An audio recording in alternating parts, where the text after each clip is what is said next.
Bonjour et bienvenue sur Fulguropop, votre podcast pour parler ce soir du dernier épisode de la saga Star Wars, l'ascension de Skywalker, l'épisode 9 dont nous allons parler avec Antoine. Bonsoir Antoine. Bonsoir, bonne Avec année. Jérôme. Ah, merci Antoine, bonne année, merci, bienvenue à tous. J'oubliais, heureusement qu'il est là Antoine. Merci. Jérôme, Eh bonsoir. et toi tu dis pas bonne année? Non, il plaisante, c'est bonne année, meilleurs vœux. C'est le calendrier orthodoxe, c'est 15 jours après pour toi, c'est ça? Non, moi, il est chinois le calendrier, donc Ah bon. c'est pas encore. Bon, on a du temps. Oui. Et on accueille Guillaume qui nous fait l'amitié, qui est un lecteur de Fulguropop et qui nous fait l'amitié de participer à cette discussion sur un sujet passionnant, Star Wars. Salut Guillaume.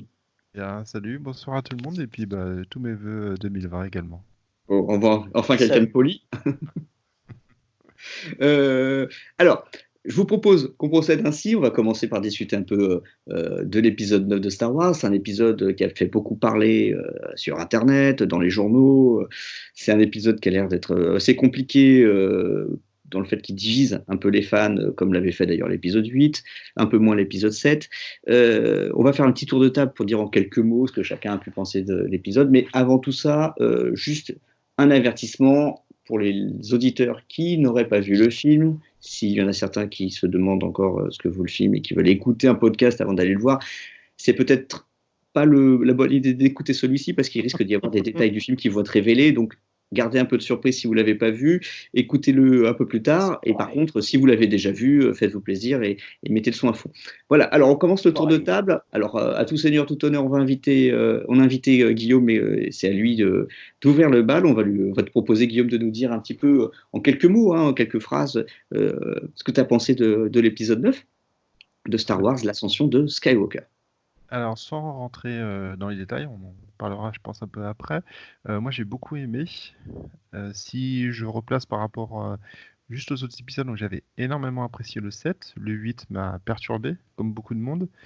Et le 9 m'a réconcilié avec tout ça. J'ai passé un excellent moment. J'ai eu beaucoup d'émotions. J'étais content de retrouver les personnages et puis de leur dire au revoir.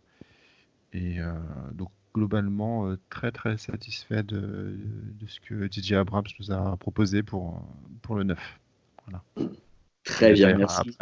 C'est synthétique et c'est plutôt une bonne entrée en matière. Et toi, Jérôme, c'est quoi ton impression? En fait, tu as vu le film? Si bien, merci de demander. Tu m'as dit, tiens, moi je veux bien participer, mais je ne sais pas si c'est le film. Il n'a jamais vu un peu Star Wars. Ouais, j'adore Star Trek. Into Darkness, c'est génial. Alors, j'ai vu Solo, il est très bien ce film. Le dernier. Non, j'ai vu, j'ai vu le dernier épisode, donc l'épisode 3. C'était sympa, mais Skywalker, j'aurais aimé qu'il. Ah non, c'était pas celui-là, non, pardon, excusez-moi. C'est l'épisode 9. Oui, je l'ai vu. Alors, je tiens à préciser que je suis pas un hyper grand fan, hyper calé dans l'univers Star Wars, donc je risque plus d'apprendre des choses que de vous apprendre des choses. Moi, le dernier film, j'ai beaucoup aimé. Ah. J'ai trouvé vraiment très bien. Très bien. Voilà. Bah, écoute, hein. Alors Antoine, ton avis? Bon, on le sait un peu parce qu'on a lu ta critique sur Fulguropop, mais quand même, synthétisant en quelques phrases. En très peu de mots, moi, je tire mon chapeau au réalisateur pour avoir raccroché les wagons, mais globalement, cette trilogie, je trouve que c'est un beau gâchis. Voilà. Donc, sur un épisode comme ça, final, pour raccrocher tout ce qu'il y a eu, et puis on en reparlera, hein, le 7, le 8, le 9, rectifier lui-même ce qu'il a un petit peu gâché dès le début, J.J. Abrams avec le 7, on en reparlera. Hein. Je pense qu'il y avait matière. Voilà, dès lors que Disney, en 2012, avait racheté la licence Star Wars et puis abandonné un peu tout ce qui était les romans, les comics, en disant bah, maintenant le canon, enfin J.J. Abrams, en fait, on lui laisse un champ libre énorme. Je pense qu'il est passé, il a une grosse responsabilité avec le 7 et il a donné un ton qui fait que, après, il y a eu le 8 qui est parti dans une autre direction. Alors, le 9 est très très bien au niveau rattrapage, correction d'imperfections, mais les imperfections, elles sont là, elles se suivent, et finalement, elles gâchent une espèce de cohérence. Alors, on pourra aussi en rediscuter, hein, mais qui était parti, qui était donné par George Lucas avec le 4, le 5, le 6, et puis ensuite le 1, le 2, le 3, qu'on peut critiquer, mais qui finalement, j'ai revu il n'y a pas longtemps, sont pas si mauvais que ça. Qui sont partis dans une direction de construction politique avec une république qui tombe. Franchement, 7, 8, 9, c'est un appauvrissement, mais le 9, comment dire, le 9, le dernier, là, rattrape finalement un petit peu tout ça, tant bien que mal, comme si voilà, vous aviez chez vous une table qui commençait à s'écrouler avec plein de livres posés dessus qui commencent à tomber par terre, et puis on arrive on arrive à tout porter avant que tout se casse la gueule, quoi. Voilà. Moi, c'est un peu mon sentiment. J'étais un peu long. Il rehausse un peu le niveau. Comment ? Pardon ? Il rehausse un peu le niveau par rapport aux deux premiers. Ouais. Il se rattrape, mais il muscle le jeu. Mais ce qui est dommage, je trouve, et là pour le coup, c'est peut-être une responsabilité de Kathleen Kennedy, hein, et puis de Disney. C'est que du rafistolage à chaque fois. C'est-à-dire le 7 part dans une direction qui refait finalement un nouvel espoir. Le 8 part dans une autre direction. Allez hop, on efface tout, on part dans quelque chose de totalement différent, alors qu'il a déconcerté énormément, mais moi qui m'a pas forcément déplu, hein, quand je l'ai vu. moi, j'ai bien aimé. Hein, j'ai bien aimé les 8, voilà. Et le 9, c'est pas mal, mais finalement, on est sur une faille originelle par rapport au 7 qui est très décevante par rapport à ce qu'aurait pu être. Encore une fois, J.J. Abrams, il faut quand même savoir, il avait les 3 acteurs principaux, donc Ford, Fisher, avant qu'elle décède, Carrie Fisher, et Mark Hamill. Il ne pense même pas à faire une scène où on les voit tous les 3 ensemble en 2015, quand il a le réveil de la force sous la main. Voilà, mais à ce rythme-là, il ne pense même pas faire une scène entre Carrie Fisher et Ray qui tiennent la route, quoi. Enfin, il y avait des trucs à faire aussi après. Exactement. Il y a beaucoup d'imperfections, et finalement, alors on a beaucoup taclé Rian Johnson, mais puis on en reparlera peut-être. Finalement, Rian Johnson a eu des bonnes idées. Bon, il y a des défauts, hein, dans les derniers Jedi, mais J.J. Abrams finalement n'a pas non plus effacé tout ce qu'a fait Rian Johnson. On peut en reparler. Alors, il s'est servi de pas mal de choses, donc ça donne au final un bon film. Ça, c'est vrai. Voilà. Pardon. Ça donne un bon film, mais voilà, il y a ce mais qui me frustre un peu sur l'ensemble de cette trilogie. Alors, ouais, bon, pour le coup, c'était pas très synthétique. Non. moi, je vais faire plus court pour rattraper, pour faire la moyenne. Moi, j'ai utilisé un mot, c'est soulagement. Hein, c'est fini, on en a fini avec les Skywalker. Je pense que l'exemple que donne un truc comme Rebels ou un truc comme Rogue One, c'est qu'on peut faire du Star Wars sans parler des Skywalker et sans se focaliser complètement sur la Force et sur ces aspects-là. Que The Mandalorian donne un truc entre deux qui tient à peu près la route, au moins sur les 2 derniers épisodes, et on verra comment se passe la saison suivante, mais on sent qu'il y a une difficulté à s'emparer du sujet Skywalker, qu'il y a une volonté de faire de la nostalgie et de présenter les vieux acteurs. C'est pour ça que ça se passe 35 ans après, parce qu'il faut raccrocher les wagons, et en même temps, on ne sait pas quoi en faire. Tout ça, je suis d'accord avec Antoine quand il dit que J.J. Abrams porte une responsabilité assez forte dedans, parce que le premier film, entre les différents trous du scénario, les erreurs manifestes qu'il fait, et puis après, voilà, quoi, c'est une responsabilité lourde, hein, après, pour un réalisateur. Je sais que Bob Iger lui avait dit à l'époque, quand le patron de Disney lui avait dit je te confie un film, c'est un film qui vaut 4 milliards. C'était le montant de l'achat de Lucasfilm par Disney. La responsabilité était énorme. Après, on va y revenir parce que c'est un sujet qui me tient à cœur et je pense que ça fera écho avec ce que certains d'entre vous pourront dire, mais ce serait dommage de penser que Star Wars ne vit qu'à travers ses films. Voilà. Et pour moi, c'est un peu mon point de vue depuis plusieurs années, c'est que, et déjà quand Lucas était aux commandes, les films Star Wars sont parfois très moyens. Ils sont plongés dans un univers d'une grande richesse et moi qui me fascine personnellement, mais c'est pas toujours les films qui me fascinent le plus. Voilà. Voilà. Donc ça, c'était notre propos introductif pour parler de l'épisode 9, pour que vous sachiez un peu ce que pensent les uns les autres. Et je pense que là, on a une brochette intéressante, des avis différents, mais en même temps complémentaires, et surtout une palette, parce qu'entre Guillaume et Jérôme, qui sont plutôt... novices. Enfin, non, mais pas. Jérôme, tu dis novice, mais Guillaume, je sais qu'il s'y connaît un peu aussi en Star Wars et que lui, il a apprécié pour des raisons qui lui sont propres et qui sont très justes, parce que moi, je trouvais le film intéressant aussi, même si quand je repense à d'autres trucs, il y a des choses qui me dérangent.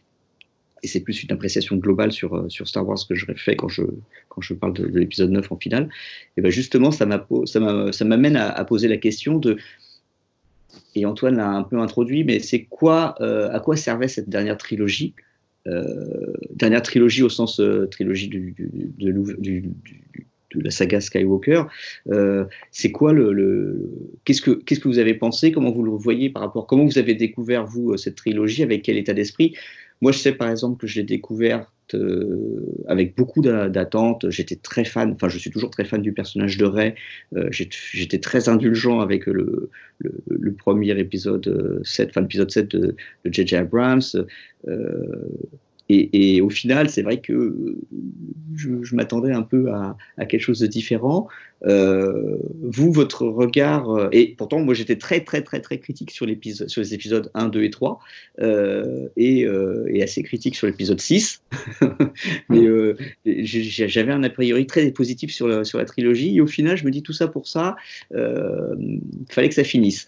Et vous, ce rapport à la trilogie des séquelles, des suites Star Wars qui clôturent la saga, c'est quelque chose que vous avez pensé, que vous arrivez à exprimer comme étant un peu différent de ce que vous ressentez pour les autres films Star Wars, ou on va recommencer par Guillaume. Ouais, je réenchaîne, ouais. Alors, moi, je reparle juste depuis quand je connais Star Wars. Donc, je connais Star Wars depuis que je suis tout petit, mais bon, ça, vous savez pas quel âge j'ai, donc ça, ça vous parle pas. Donc, c'est depuis les années 80. Donc, je pense quand j'avais 5-6 ans, j'ai dû voir l'épisode 4. Donc, ça devait être vers 86 ou 87. Et depuis, ça m'a jamais lâché. Donc, j'étais content de revoir l'édition spéciale, bon, même si il y avait aussi à redire dedans. J'étais content de pouvoir les découvrir au ciné. Puis est arrivé la prélo. Ouais. Et alors, moi, je fais pas partie des gens qui détestent la prélo, mais plus des gens qui vont dire, elle est là, elle existe, bon, on fait avec. C'est une position saine, à mon avis. Parce qu'il on va pas faire la guerre de la prélo. Il y en a déjà partout sur le net, Ouais. et puis même l'inverse, des gens qui adorent la prélo. Donc il y a beaucoup de choses qui m'ont déçu dans la prélogie.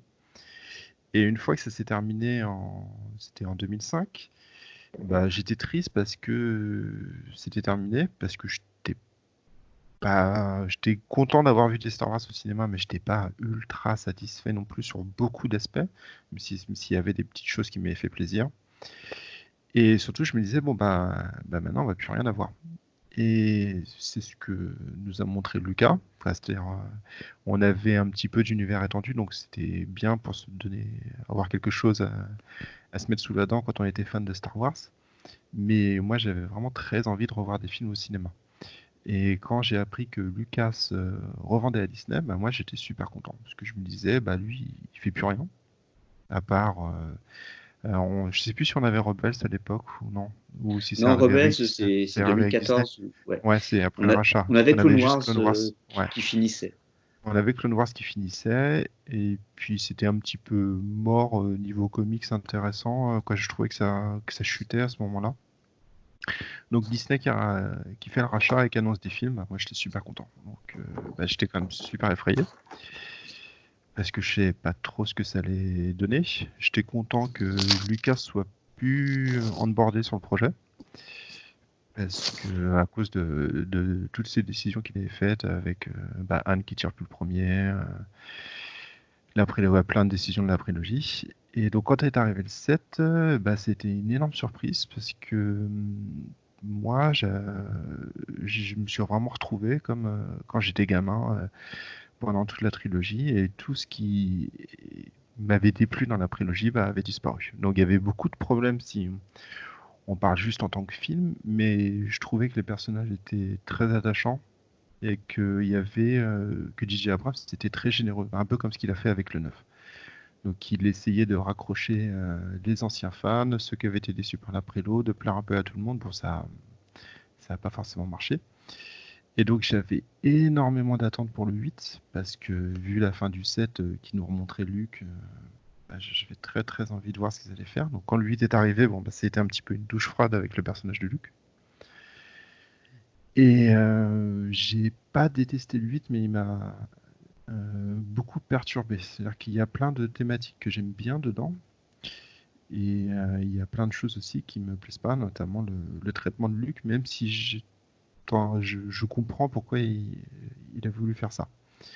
Et donc après le 8, qui pour moi ressemblait vraiment à pas un épisode de milieu de trilogie, je me suis dit qu'est-ce qu'ils vont faire. Et donc J.J. Abrams a réussi pour moi à faire un truc plus ou moins logique, et contrairement à ce que j'ai pu lire en fait, ne pas cracher sur le 8, parce que pour moi il a repris les meilleurs éléments du 8, et puis il a été plus loin en fait. Notamment toute la partie Rey et Kylo qui peuvent se parler, je trouve qu'il était beaucoup plus loin, et je suis super satisfait de ce qu'il a fait. Même le fait qu'on voit Luke qui revient dans l'œuvre et qui dit je me suis trompé, c'est un peu l'état d'esprit de Luke qu'on a à la fin du 8. Donc, il est comme ça, sauf qu'il c'est pas super agréable de le voir en Jedi chiant, qui fait la gueule et qui comprend rien, et qui fait pas ce qu'on attend de lui. En Jedi dépressif, non? Ouais, en Jedi dépressif, j'avais pas trop envie de le voir comme ça. Donc j'étais content dans le 9 de le revoir joyeux. Donc si on refait un bilan global de la post-logie, au final, qu'est-ce qui m'avait plu dans la trilogie? C'était le côté... Bon, déjà, je l'ai vu étant gamin, et puis c'était ce souvenir d'enfance qui m'a marqué pour toute ma vie. Mais j'aimais beaucoup avec du recul le côté Cadavreski, parce que quand on les regarde maintenant, 4, 5, 6 d'affilée, le ton entre chaque, il n'a strictement rien à voir. Et c'est, je trouve, plus ou moins ce qu'on a avec 7, 8, 9.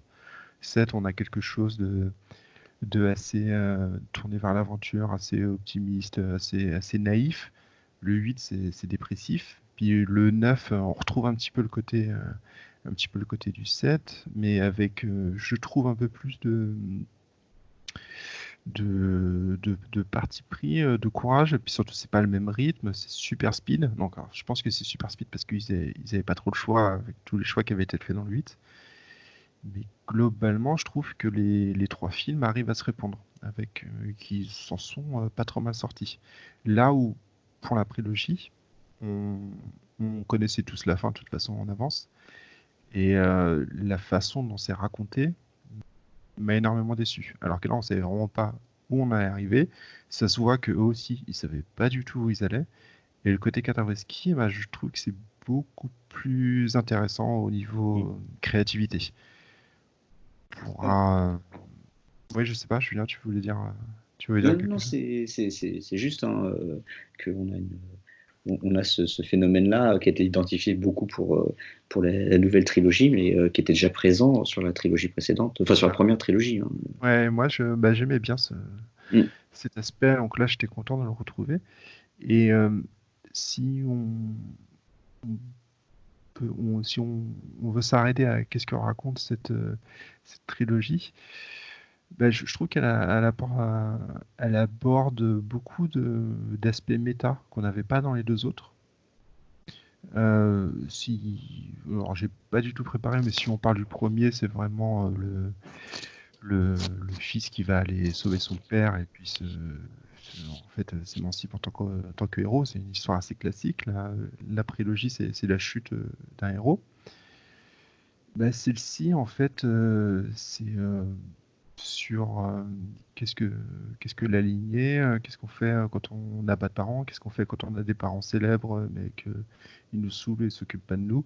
Donc j'arrive quand même à y trouver quelques thématiques. Donc je parlais de Rey et de Kylo, puis le fait qu'ils soient très proches tous les deux, complètement perdus, l'une qui n'a vraiment pas de parents et l'autre qui décide carrément de les envoyer bouler et de les tuer et il déteste son oncle. Bah, je trouve que c'est une thématique plutôt intéressante. Et c'était pas vraiment ce que je m'attendais à trouver dans un Star Wars. Je m'attendais à des choses un peu plus simples. Donc, alors, c'est pas, je trouve que c'est pas énormément développé. C'est surtout développé au travers de la mise en scène et puis de quelques dialogues. Et je trouve que c'est fait de façon intelligente. Ça reste un film d'action assez moderne dans sa façon de raconter les choses. D'accord. Ouais, c'est très, très, très juste du fait que les thèmes évoqués, même si la question de la destinée et de l'héritage familial est présente dans tous les films Star Wars, enfin dans les deux trilogies précédentes, hein, tu le retrouves avec le fait qu'Anakin aurait été conçu par la Force, tu le retrouves avec le fait, la fameuse tirade, c'est ton destin, pour Luke de prendre la place aux côtés de Dark Vador. Est-ce qu'on peut changer son destin? C'est très cameronien quasiment on sera dans du Terminator, mais c'est une clé de lecture qui est super intéressante pour un phénomène de pop culture. Mais sans aller jusque-là, des fois, on peut apprécier aussi le film pour ce qu'il est, comme divertissement pur. Toi, Jérôme, quel regard tu portes, peut-être plus externe plus extérieur sur ces trilogies, sur ces trois films qui se répondent les uns les autres de façon un peu étonnante parfois? Alors, à ce jour, il y a le 8 que je n'ai toujours pas vu. Ah oui, d'accord. Alors, cette duologie que tu... Cette duologie, je l'ai surkiffé. Alors, justement, je vais en profiter pour pousser un petit coup de gueule. Habituellement, il est de coutume que lorsqu'un film sort au cinéma, on passe l'épisode précédent à la télé. Là, il n'y a rien qui a été fait. Il y a eu juste l'épisode 7 qui est passé sur TF1. Merci TF1, mais j'aurais préféré l'épisode 8. Bref, tout ça pour dire que... Le 8, il est passé? Non, il n'est pas passé. Et ils ont fait un peu n'importe quoi. Ils ont passé la prélo, pas la trilo. Ils ont passé le 7, ils ont passé Rogue One. Quoi. Ouais. Charmant. Quel regard je porte pour le coup sur les deux films? Ouais. Ils sont faits par le même réalisateur, comme ça. C'est bon. D'accord. Il n'y a que le 8 qui a été fait par Rian Johnson. D'accord. Donc c'est J.J. Abrams qui a fait les deux. D'accord. Il est bien ce J.J. Abrams. Voilà. Il a fait des films. Très beau voilà. résumé. Bon, après, j'ai pas de. Je connais pas, mais il a l'air sympa. Ouais, je le connais pas particulièrement. DJ, si tu nous vois. Salut. Si tu nous écoutes. Si tu nous écoutes, surtout. Non, moi après, c'est comme j'ai expliqué, je suis pas quali hyper pointu et fan de l'univers Star Wars, mais je regarde avec beaucoup d'appréciation. Et puis, ma foi, l'épisode 7, la mise en place des personnages, j'ai trouvé intéressante. Quelque chose qui m'a beaucoup interpellé, ça a été les effets spéciaux qui sont toujours aussi bluffants. Ouais. Après l'histoire. Par contre, il y a une question que je me pose, hein, vu que tu dis tu as regardé le 7 et le 9, est-ce que le 8 est utile en fait alors? Toi, t'as ressenti un manque en regardant le 9 en ayant vu le 7? et pas le 8? Est-ce que tu te dis, tiens, j'ai loupé un truc, où tu arrives à reconstruire facilement l'histoire sans dire, Non, oui, ça se finalement, voit que ça me manque pas trop, quoi. Non, ça se voit que j'ai loupé un truc parce que à la fin, donc dans le 7, on a le personnage de Rey qui est montré et on voit qu'elle va rejoindre Luke Skywalker, lui apporter son couteau suisse et lui apprendre le maniement. Ouais. Et après, à l'épisode 9, elle a appris toute seule à manipuler le couteau suisse. Il manque un truc, il manque la formation. Et là, il manque le BAFA, le CAP. Ouais. Donc, oui, à l'occasion, il faudrait que je me fasse le 8.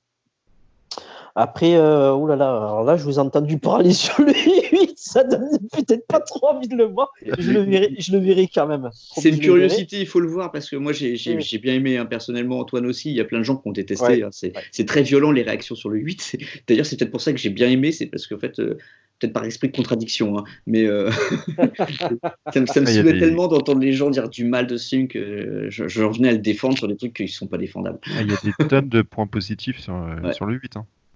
C'est un film qui est très surprenant. Pour le coup, si tu avais des idées préconçues sur Star Wars, tu vas voir ce film, t'en sors tu sors un peu bouleversé pour le coup. Non, pour ma part, qui déstructure complètement le récit qu'on a l'habitude de voir dans un Star Wars, en fait. C'est ça qui a déconcerté beaucoup de monde. Avec le 7, t'es à la maison. Avec le 7, t'es à la maison. Et le 8, on t'a foutu dehors.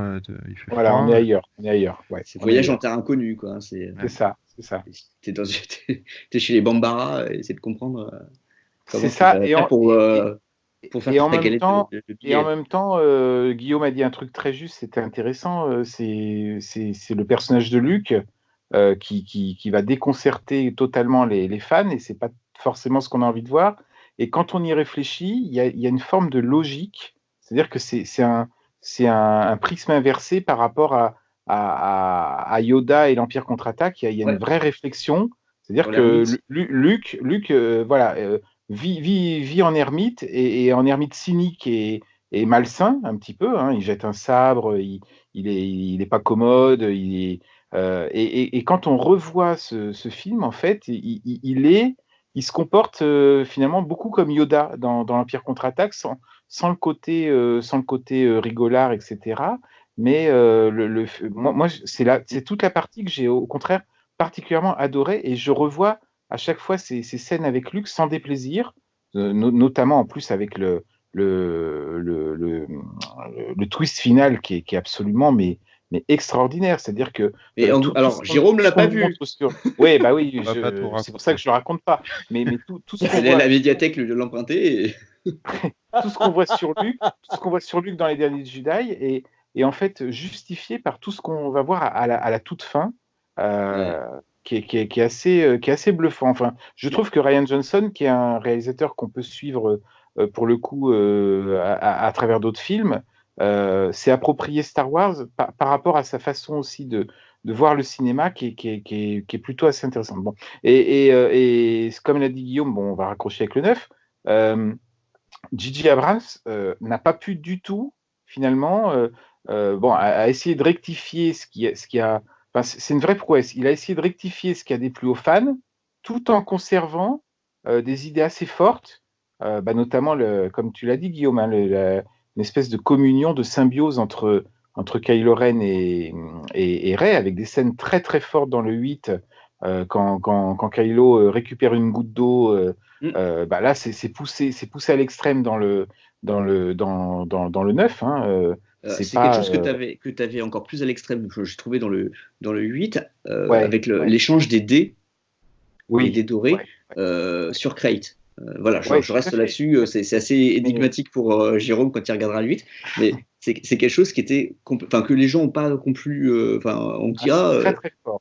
Mais ça a un sens par rapport à ce que vit Kylo Ren et Rey, qui ne se limite pas qu'à ces deux personnages dans leur rapport à la Force, et qui n'est pas donc une espèce de personnage cheaté, mais qui est présent chez d'autres Jedi. Enfin, c'est ça que ça veut dire aussi, qu'on n'avait pas encore vu jusqu'ici, mais c'est pas lié oui, et puis un décalage, on retrouve dans le 9 aussi un décalage entre le moment où un personnage meurt et puis un autre personnage meurt en même temps. J.J. Abrams a repris ces idées-là. Bon, puis le passage du sabre laser, c'est extraordinaire. Cette scène est vraiment une prouesse. Rien que pour ça, le 9 vaut vraiment le coup. Il n'y a pas d'ambiguïté là-dessus. Maintenant, c'est vrai que on est un petit peu déçu sur le traitement réservé à certains personnages, certaines énigmes qui sont finalement pas résolues. On n'a pas du tout parlé de Palpatine. Bon, bah voilà, c'est une pirouette qu'aurait peut-être dû quand même être. Alors, le côté Cadavreski, ok, mais qu'aurait peut-être dû être amené un peu plus tôt quand même pour un souci de cohérence. Le traitement de Finn est extrêmement décevant. Extrêmement décevant. Voilà, moi, c'est ce que j'ai trouvé. Hein. J'ai trouvé mieux que dans l'épisode 8, quand même. Au niveau du look, au moins. Oui. oui, c'est sûr. C'est sûr que le début du look de Finn dans le début du 8, c'est un petit peu décevant. C'est sûr que. Ouais. Même les blouses de la PHP sont plus sexy. Non, mais c'est très juste. Hein. Moi, je me reconnais beaucoup dans ce que vous dites et c'est toute la complexité de mon rapport à ces films. Moi, ce que je veux quand même souligner, c'est que on a 3 films qui ont l'air comme ça d'être des morceaux mis bout à bout avec l'un qui essaie de recoller les fils, l'autre. Alors à chaque fois, en plus, on a quand même des gros plot holes dans tous les films. C'est quand même assez balèze. Soit dit, Lucas. On avait fait pas mal déjà, donc on peut pas leur jeter la pierre. Ça se trouve, c'est une marque de fabrique de Star Wars ou du cinéma moderne, de la pop culture. Faut pas. Mais c'est vrai que on a des personnages qui ont une forte identité, qui sont plus ou moins bien exploités par les différents réalisateurs. Moi, j'ai bien aimé le traitement dont vous avez parlé de Luke. C'est un personnage. En même temps, moi, quand j'ai vu. Quand tu regardes la tête de Mark Hamill et sa vie, il est assez grognon comme gars des fois. Hein. Malgré ce côté un peu débonnaire et toujours à faire une petite blague et à poster des trucs ambiance Adult Swim ou de faire des interventions politiques. Des fois, il envoie chez les gens. Hein. Donc bon, c'était cohérent. Je suis pas mécontent du résultat final de la trilogie, mais voilà, c'est fini. Après. Qu'est-ce que je veux dire? Si il y a le truc qui est vraiment problématique et dont tu viens de parler, Antoine, c'est effectivement cette annonce qui sort de nulle part dans le déroulant, dans le scroller d'introduction sur Palpatine qui a fait une annonce sur Internet, quoi. Et que les mecs pendant 1 heure du film passent à essayer de confirmer quand même. Oui, le déroulant, les morts parlent. Déjà, moi, ça m'a choqué parce que on reste sur la mort de Carrie Fisher et puis la première phrase, les morts parlent. Bon, ça va. Franchement, j'avais pas fait. Ok, d'accord. J'étais très mal à l'aise dès le menu déroulant en fait. Quoi. Je me suis dit là. Super. Bon, enfin, passons. Mais oui, non. À la limite, les morts parlent. Pourquoi ne pas faire revenir Vador? Enfin, et finalement, il donne. Parce que Vador, il a fait sa rédemption en fait. Voilà, il ne peut pas revenir. Bon, même si. Si, il existe dans la Force avec les autres Jedi, mais il ne reviendra pas. C'est Anakin. En fait, il est redevenu Anakin. Non, il ne peut pas revenir. Et c'est vrai que moi, ce qui m'a plu, et dans beaucoup de choses, c'est que J.J. Abrams, comme David Filoni, comme Jon Favreau, en même temps récemment avec Mandalorian, puisent dans un certain nombre d'éléments, parce que même si Disney a dit on arrête tout avec l'univers étendu, en fait, ce qu'ils ont fait, c'est qu'ils ont transformé une partie du contenu de l'univers étendu en univers Star Wars officiel. Et je trouve ça pas mal. Enfin, tous les éléments des vieux jouets Kenner qui sont remis dans les séries, des éléments de comics qui sont repris, de jeux de rôle qui sont repris pour faire le background de Star Wars, ça crée un sentiment de familiarité pour le fan qui est un peu averti, avec du fan service à des niveaux qu'on a rarement eu sur Star Wars. Ce qu'avait fait George Lucas dans la prélogie, c'est mettre des Jedi partout et mettre des clones de couleurs différentes, quoi. Là, on arrive quand même à un niveau très différent dans le rapport à ce que les fans avaient apprécié dans les années 90, voire 80, début des années 2000, et l'intégrer de façon à peu près honnête dans le film, dans les films et dans les séries. Et je trouve ça plutôt pas mal. Moi, quand on voit le recyclage, l'arrivée de Palpatine, personnellement, c'est la traduction dans les films de Dark Empire, hein, une série de comics qui est les premiers comics des années 90 publiés chez Dark Horse en 92, juste après le début du travail de Zahn sur la trilogie Trône. Et on voit un Palpatine ressuscité avec des clones. Là, c'est un peu différent. On ne sait pas trop comment il a repris forme vivante, mais c'est quelque chose moi, en tant que lecteur de comics depuis 25 ans, c'est quelque chose que j'apprécie. D'ailleurs, Julien, ouais. dis-moi si je dis une bêtise, mais il me semble que dans le comics, Palpatine, il avait un sabre. Oui, il avait un sabre. Ouais. Et justement, ça m'a jamais plu, et j'étais content que là, ils reprennent cette idée dans le neuf de clonage de Palpatine qui meurt jamais. Mais il est au-dessus de ça, quoi.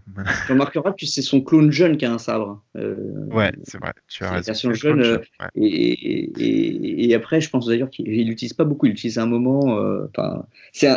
Moi, j'aime bien le travail de Tom Veitch sur Dark Empire. C'est-à-dire que ça correspond à une époque, c'est daté, hein, mais c'est assez sympa. C'est particulier maintenant. Ouais, et il y a des trucs que j'aimerais bien voir encore développer, mais de fait.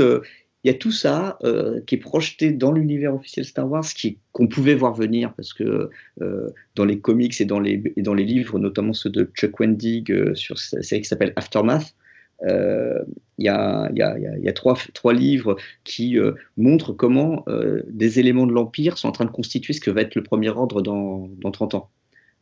Et d'achever la destruction de l'Empire au sens où Palpatine dit mon Empire n'a pas su me protéger, donc l'Empire doit mourir avec son empereur, place à la suite. Mais ça ne sera pas l'Empire, et c'est comme ça qu'il constitue d'un son côté le truc du Sith éternel, et de l'autre côté le Premier Ordre avec Snoke et Kylo Ren. Et je trouve ça, c'était finalement gros comme un camion, quoi. On n'a pas une surprise de dingue pour le gars qui a lu les romans, qui a joué à Battlefront 2. T'es pas sur le cul en disant ah bah tiens c'est Palpatine. Ça je l'attendais pas, surtout qu'il figure sur l'affiche, on l'a eu dans la bande annonce, que Hasbro ressort un jouet 2 mois avant la sortie du film, et que alors qu'est-ce qu'il y a d'autre encore qui est dans le même. Enfin bon, on n'a pas non plus un effet de surprise énorme, moins que Palpatine est le grand-père de Rey. Là, pour le coup, t'as du. Moi, je trouve ça, j'appelle ça. Enfin, je suis pas complètement satisfait par cette solution qu'a apportée J.J. Abrams. Je sais pas si c'était une solution prévue dès le départ ou si c'est du rafistolage comme on a l'habitude de le penser. Mais c'est pas mon point préféré de l'histoire. Ça explique pourquoi elle serait si puissante. Mais bon. C'est pas que ça en fait. Si le fait qu'elle apprenne que ce soit Palpatine, c'est encore pire que ses parents sont personne. Oui. C'est la pire nouvelle qu'elle peut avoir. Déjà, tes parents, c'est personne. Bon, ça la fait chier. Puis ça nous fait chier aussi. Et le fait que ce soit une Skywalker, bon, bah, c'est sympa, mais c'est pas très funky. Là, en fait, pour le développement du personnage de Rey, bah, t'es la petite fille du plus grand salaud de tous les temps. Bah, c'est le pire truc qui peut lui arriver. Oui, c'est vrai. Et au final, moi, c'est pour ça que j'étais vraiment pas convaincu du retour de Palpatine. Et puis quand j'ai appris c'est la petite fille de Palpatine, j'ai repensé à ça. Je me dis, bah pour elle, c'est le pire parce que elle se dit que finalement elle a retrouvé sa famille, mais qu'elle peut peut-être pas échapper à son destin. Et puis au moment où elle sauve Ben, qui repasse, Kylo qui repasse du côté clair, elle est limite complètement en doute à cause de sa famille, justement. Je trouve cette idée super intéressante, alors qu'elle était casse-gueule au départ. C'est vrai. C'est le pire, mais c'est un peu, enfin, la révélation, elle est un peu torchée, quoi. Là, pour le coup, en termes de mise en scène, là, il y a un vrai gâchis. C'est Kylo Ren qui lui balance ça comme ça sur un coin de vaisseau. Luke qui dit et Leia est au courant, on le savait tous. Ouais, et en plus, Leia qui arrête pas de lui balancer n'aie pas peur de ce que tu es, bon, qui est une très belle phrase, mais qui du coup atténue et dissout un petit peu le truc. Moi, à la limite, je préfère Babou Frick et C3PO. Je trouve que c'est beaucoup plus fort comme scène. comme scène. Comme scène intense, les yeux rouges de 6PO, j'ai presque préféré à tuer Palpatine et ton grand-père, quoi. Enfin, Alors, voilà. pour la scène de Leia, Ouais. n'aie pas peur de ce que tu es, je pense que c'est justement parce que ce qu'elle est, ce n'est pas son héritage. C'est toute la question de la prédestination. Ouais. C'est, ce que tu es, c'est une Jedi, une jeune femme forte et généreuse. Et t'es pas simplement le fruit de ton grand-père, quoi. Ouais. Je l'interprétais comme ça. Mais c'est vrai que moi, le Babou Frick, c'est certainement une des meilleures, des meilleures trouvailles du truc. D'abord parce que c'était assez sympa. Après, je me suis demandé pourquoi il l'avait réutilisé pour dire il a prévenu les mecs sur la lune d'Endor, quoi. Ouais, il a C'est la lui voix qui a de envoyé un Mimi message. Géniard. Vous êtes au courant que c'est la voix de celle qui fait Mimi Géniard dans Harry Potter. Non, je ne sais pas. Tu savais pas? Non. Ah merde, j'ai spoilé un truc là. Bon, Ah c'est pas mince. grave. C'est-à-dire que je peux pas regarder Harry Potter, c'est ça? Alors, en tout cas, c'est la voix de Mimi Géniard. D'accord, Voilà. il faut que je les regarde sans m'endormir. Moi, j'avais juste une question à poser pour revenir à Rey. Donc, il est question qu'elle soit une Skywalker, c'est ça? C'était une hypothèse que certains disaient, mais c'était compliqué d'avoir une Skywalker dont aucun des parents ne se rappelle, quoi. Il y a eu de tout. Parce que moi, justement, j'ai eu ce petit doute pendant le film. Et à la fin, quand elle embrasse Kylo, je me suis dit, ben merde, c'est comme cette vidéo, je pompe mon demi-frère, quoi. En gros, c'est. Tu sais, l'inceste dans Star Wars, c'est normal. C'était chaud quand même. Et heureusement que j'étais allé avec une amie qui connaît. Non, elle m'a dit non, t'inquiète, ils sont pas de la même famille. J'y suis allé avec une amie du Nord-Pas-de-Calais.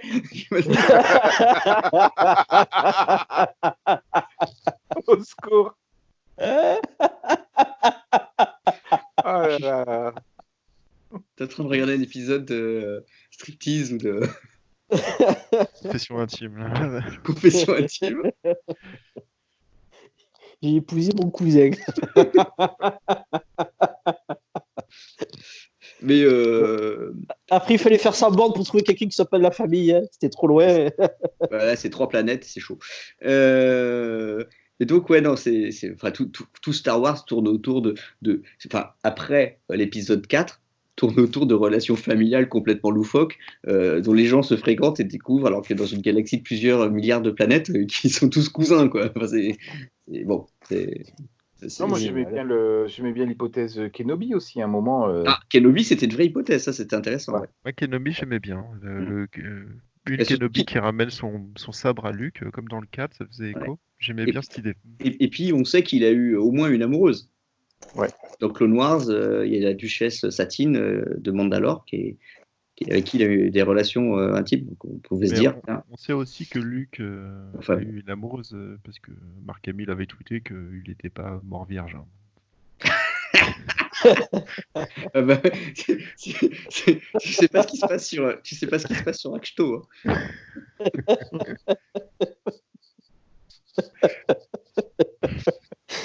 Entre les porcs. Qu'est-ce qui s'est passé? Il s'est tapé Goéla sur son île ou quoi?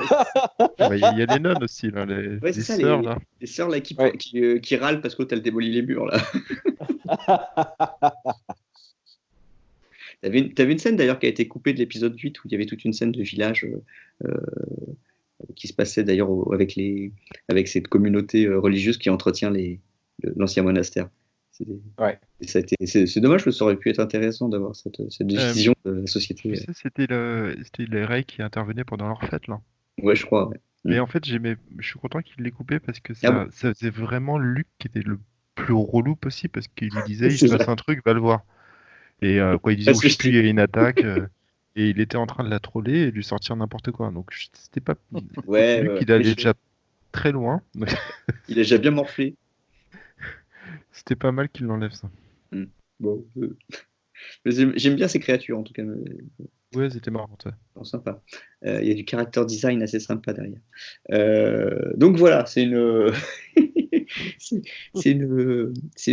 un film qui fait parler autant que le 8, en fait, le 9. Hein. C'est sympa pour ça. On arrive à avoir des échanges qui d'ailleurs sont communiqués avec les films et ça montre que ce que disait Antoine, bon, bah, le travail de rattrapage qu'a fait de rattrapage. Mais alors, il y a aussi quelque chose que j'ai trouvé assez intéressant, c'est que dans l'histoire de ne pas abandonner toutes les pistes développées dans le 8, c'est que finalement le 8, on a l'impression que sur Rey, l'idée de Rian Johnson, c'est de dire, bah, elle est quelconque, mais elle est Jedi, elle est super puissante parce que n'importe qui peut être un Jedi, comme dans Ratatouille, n'importe qui peut cuisiner, quoi. La scène finale avec le petit gamin qui attrape son balai, c'est clairement ça que Rian Johnson a voulu faire passer, oublier les midi-chloriens, etc. Bon. Et dans le 9, on a l'impression que J.J. Abrams veut absolument pas se raccrocher à ça, et patatras, quand même, bah, on a l'impression que Finn, il est sensible à la force. On l'avait déjà dans l'épisode 7, cette impression. Ouais, on l'avait plus ou moins dans le 7. On l'avait déjà dans le 7. Petit combat au sabre contre Kylo Ren. Il prend un sabre laser et il a aucun. Voilà, exactement. Et il finalement, s'en sort pas trop mal, hein, quand même. Ouais, finalement, J.J. Abrams semble balayer les idées de Rian Johnson, mais pas tout à fait. Et alors, ça m'a gêné, le côté, finalement, Finn a déserté parce qu'il a senti quelque chose, et d'ailleurs tout son peuple a senti quelque chose, et d'ailleurs c'est des Noirs, et donc les Noirs, c'est normal, ils désertent, quoi. Et ça m'a énervé, Oh dans les déserteurs sur Kefbir, il y a pas que des acteurs afro-américains. Oui, ouais, en fait c'est Jana qui est mis en avant. Ouais. D'ailleurs c'est marrant, Jana, dans alors c'est une anecdote, hein, mais Jana, son nom s'écrit. Hasbro n'a pas la bonne orthographe du nom sur ses jouets. Bravo. Voilà, c'est Jana et Hasbro l'écrit J-A-N-A, alors que dans les guides officiels et dans les crédits génériques, c'est J-A-2-N-A-H. Enfin là, on est clairement aussi. Alors pour le coup, de cette nouvelle trilogie, elle est pleinement dans une espèce d'air du temps sur les héroïnes féminines de chez Disney. Hein. Rey, c'est la filiation de Bobip, de Rebelle, puis si on remonte plus loin, Mulan, la Reine des Neiges. Enfin bon, voilà, elle a sa place dans cette espèce de panthéon des héroïnes féminines Disney nouvelle génération qui sont pas des potiches, qui n'ont pas un petit ami et un prince charmant à la fin. Bon voilà, là on sent que dès 2015 il y a une volonté de faire de Rey une héroïne badass pour que Star Wars aussi plaise à un public féminin, et là c'est particulièrement réussi, hein, je trouve. Et là finalement la cohérence dans les trois films, je trouve qu'on la retrouve surtout là-dessus finalement. C'est-à-dire que les incohérences pour les fans de la première heure, elles sont nombreuses, mais le personnage de Rey, il tient vraiment toute cette trilogie et le personnage est totalement cohérent d'un film à l'autre. Il n'y a pas de, y compris en termes de costume, de posture, et puis le jeu de Daisy Ridley, quoi, qui est vraiment qui est juste. C'est vraiment elle qui porte tout le film. C'est même à se demander si elle va. Enfin, je le souhaite, hein, mais j'espère qu'elle va pas du coup se retrouver comme une Mark Hamill, avoir une carrière qui sera collée à Star Wars toute sa vie, quoi. Elle joue mieux quand même. Par contre, ouais, en fait, c'est la première trilogie. C'est la première trilogie où on a des vrais acteurs. Quand elle vise, hein. Quand elle vise au pistolet, elle ferme jamais. Oui, ça c'est la problème d'œil fort et de. Ouais. C'est vrai. Ouais. Mais c'est la première trilogie où on a des acteurs qui tiennent plus que la route, en fait. C'est bon, la prélogie, je sais pas si c'est le problème des acteurs. Attends, ou de la il y a Ewan McGregor quand même dedans. Ewan McGregor, il le fait tout seul. Il avait une carrière avant. et je pense pas que ce soit. déjà il a plus d'expérience. Et puis bon, je pense c'est pas un que ce vrai soit acteur. Lucas qui lui ait dit de jouer comme ça. Mais là, Adam Driver, ouais, il est pas tout jeune, quoi. Il a une bonne trentaine, Adam Driver, mais Ouais. Daisy Ridley qui est toute jeune, Ouais. je la trouve vachement charismatique et convaincante. Ouais, tout à Puis fait. même Adam Driver, même s'il avait une petite carrière avant lui, c'était pas la carrière d'Evan McGregor non plus. Non, Ouais. pas du tout. Non, non. Et Mais, Il y a Anthony Daniels aussi, hein, qui a une bonne carrière, et je crois qu'il a joué dans les 9 films. Et puis John Williams.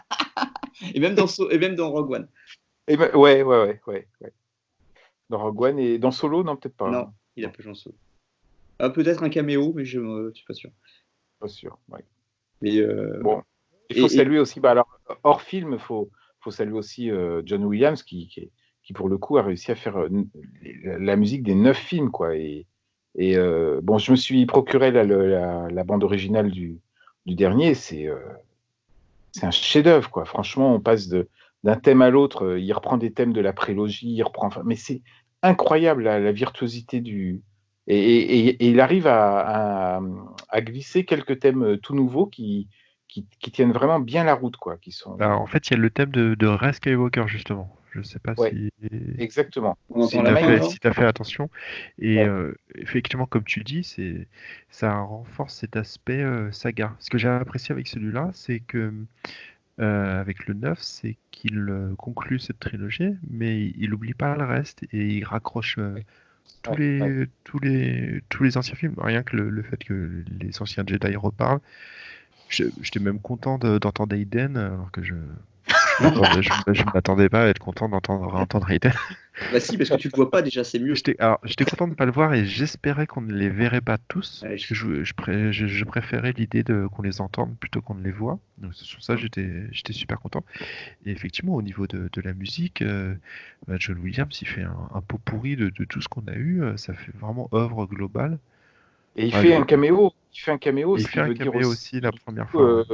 Pour le coup, il est dans une cohérence. Alors, c'est lui qui donne le lien, bon, avec Anthony Daniels, évidemment. Voilà, c'est les deux personnages qui donnent le lien complètement global aux 9 films, et c'est assez fort, quoi. Enfin, je l'ai trouvé.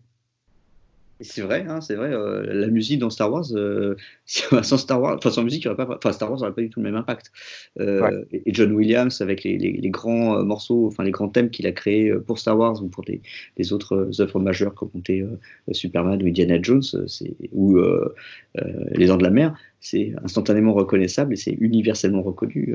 On sait quand on entend la marche impériale, quand on entend la fanfare, on sait ce que c'est tout de suite. Pour ma part, je l'ai un peu ressenti comme un adieu. Je sais pas si ça vous l'a fait, mais d'entendre des anciens thèmes. Bah, après, c'est vrai que le 9, c'est le dernier, mais on aurait dit le chant du cygne. Ah oui, bah, clairement. Pour John Williams ou pour la saga? Les deux. Mais surtout le John Williams. Ouais, c'est pas il faux, est plus tout jeune, hein, John Williams. Hein. Et moi, je pensais pas qu'il irait jusqu'au bout de la nouvelle trilogie, hein, je vous avoue. J'y croyais pas non plus. Pareil. Je les voyais s'éteindre les uns après les autres. Et John Williams, il continue de composer et puis il dirige encore. Et surtout qu'il s'était retrouvé à l'hosto. Il avait eu, je sais plus, une opération du cœur il n'y a pas longtemps. Oui, il a eu un petit alerte. Et il y a une photo qui circule sur les réseaux sociaux où on voit...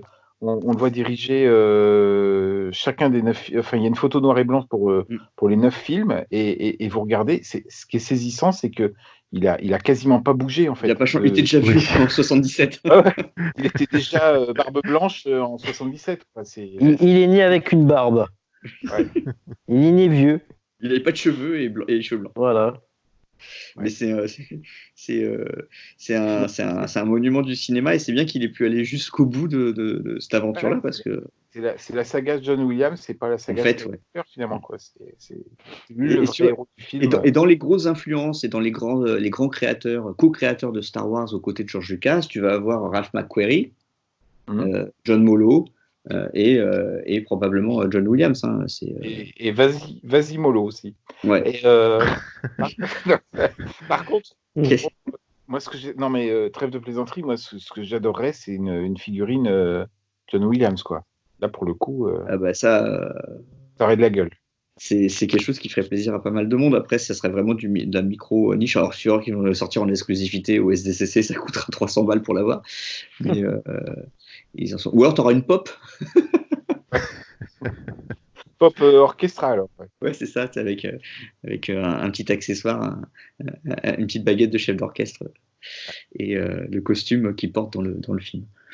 Donc voilà, bah écoutez, je vous propose qu'on finisse sur une dernière touche, parce que c'est vrai qu'on a parlé assez longuement, plus longtemps que d'habitude dans nos podcasts, mais c'est des sujets qui sont passionnants et très longs à aborder, parce qu'on a tous beaucoup de choses à dire, y compris pour partager simplement des sentiments, des expériences. Moi, je voulais revenir sur un point que j'avais évoqué, mais je pense qu'il faudra qu'on fasse un sujet à part là-dessus, sur le fait que la saga qui s'affranchit des films, c'est quelque chose que je pense depuis quelques années, et notamment des personnes qui, c'est lié au fait aussi aux surréactions des spectateurs et des fans qui pleurent sur Star Wars à chaque fois qu'un nouveau film sort, parce que ça les frustre, ça les gêne, ça les déconcerte, ça les embête. Et il y en a un paquet sur Internet, et c'est vraiment compliqué des fois d'avoir des conversations sur Internet à cause de ça, mais c'est vrai que Star Wars, c'est plus que des films depuis quelques années, déjà du temps de George Lucas, mais alors depuis le rachat, c'est d'autant plus fort. Et c'est quelque chose, je pense, qu'on pourra évoquer plus tard. D'ici là, je pense qu'on va peut-être pouvoir se laisser ce soir. Je vais en profiter déjà pour vous demander s'il y a des choses que vous voudriez rajouter avant qu'on se quitte, parce que ça fait une petite quarantaine de minutes, je crois qu'on discute. Ça fait peut-être un peu plus longtemps. Peut-être un peu plus, mais le temps passe vite quand on s'amuse. Pour les auditeurs, ça va être très long. Mais pour nous, c'est passé vite. Ah oui, 55 minutes plutôt. Est-ce que vous auriez quelque chose à rajouter l'un, l'autre, tous ensemble Ouais, moi j'ai des tonnes de choses à rajouter. Bon, un tome 2. Alors, juste deux choses. C'est que j'avais oublié que Ian McDiarmid, il pouvait être convaincant. Avec beaucoup de make-up. Je l'ai trouvé ultra flippant, et pour moi c'est la meilleure représentation de l'empereur, même trilogie confondue, Retour du Jedi confondu. En fait, je l'ai jamais trouvé aussi flippant et qui dégageait autant de puissance. Et ça faisait vraiment plaisir de le voir, parce que c'est que des trucs qu'on voyait dans les bouquins ou les comics avant. Énormément de charisme, ouais. Ultra puissant. Et il y a un truc qu'on n'a absolument pas abordé, c'est la rédemption de Kylo Ren en Ben Solo. Tout ce passage-là, je l'ai trouvé mais génialissime, avec Rey qui littéralement tue Kylo Ren au moment où sa mère lui fait un appel dans la force, et ensuite elle le ressuscite en Ben Solo, et quand il rejoue le set dans sa tête, au niveau mise en scène, le fait d'avoir mis vraiment Harrison Ford devant lui quand il se refait son souvenir comme ça, c'est un moment d'émotion vraiment très très fort. Je ne sais pas si vous l'avez tous ressenti comme ça. Les deux scènes en parallèle, oui, c'est assez fort. Quand on se remémore exactement la même scénographie pour les deux films. C'est très très fort et très bien. La façon dont il le joue dans les deux. Et puis même son changement d'expression quand il redevient Ben Solo, Adam Driver, même dans les films de merde qu'il fait, chaque fois il est impressionnant. Alors moi j'ai pas vu beaucoup de films de merde avec Adam Driver, j'en ai pas vu beaucoup en fait. Je dis de merde, on va dire des films moins intéressants. J'avais vu celui de Spike Lee, moi, qui était très bien. Black Huntsman. Ouais. Je m'étais bien régalé, ouais. J'avais bien aimé, c'était assez fort comme film. Et Driver joue très bien dedans. Je pense que c'est un film que... Ah non, j'en ai vu un récemment aussi, mais je me rappelle plus comment il s'appelle. Mais bon, c'est vous avez vu la cicatrice qui disparaît aussi. Hein. Ah, j'ai pas vu ça. Ça y est, il est soigné. Pas ce détail, ouais. J'ai pas fait attention à ça. Dès qu'il est en Ben Solo, il a plus la cicatrice. La cicatrice s'est effacée, quoi. Heureusement qu'il est là, Antoine. Merci, Antoine. Je suis allé le voir 3 fois. Moi, j'ai fait que 2 fois. C'est parce que Ray le soigne complètement. Ah ouais, c'est ça, ouais. Ouais. Ce que n'avait pas réussi la technologie du premier ordre. Exactement. Elle réussit. Bon, écoute, c'est comme bébé Yoda, c'est formidable, c'est magique. Moi, j'avais un truc à rajouter. Vas-y, voilà, j'allais vous demander, Jérôme. Finalement, je crois que grâce à vous, je n'aurais pas besoin d'aller voir le 8. Alors, si ça peut te rassurer, il est plus en salle. Oui. Non, mais d'aller voir, c'est pour éviter Profiter au club. d'avoir un souci avec l'État. Pas avoir de problème. peux le voir au club. Voilà. Ouais. Ouais, de toute façon, il y a les soldes. Je vais regarder s'il n'y a pas quelque chose. Voilà. Oui, on abordable. le trouve à 5 euros là. Hein. Ça va. Je vais le C'est, prendre en euh, édition collector alors. Un steelbook. Voilà. Et on vient d'apprendre que la moitié de la fanbase s'est suicidée à cause de cette annonce. J'espère qu'il restera la bonne moitié. Et toi, Antoine?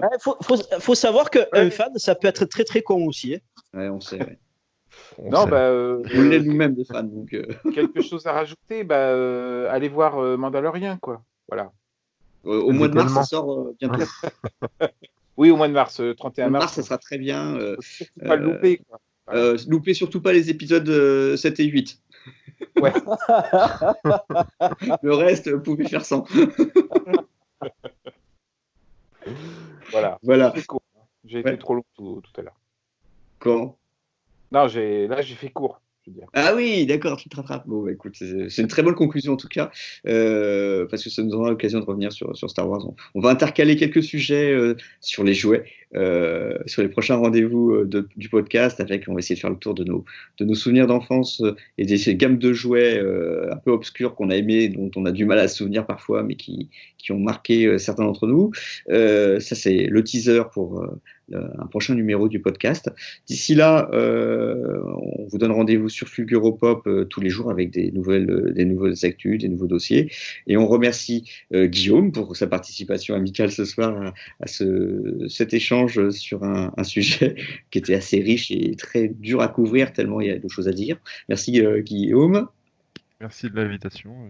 C'était un plaisir de t'avoir parmi nous. Merci Jérôme, merci Antoine pour votre participation. Alors la deuxième pour Jérôme. Alors là, ça se fait, tu vas payer un coup à boire, c'est ça?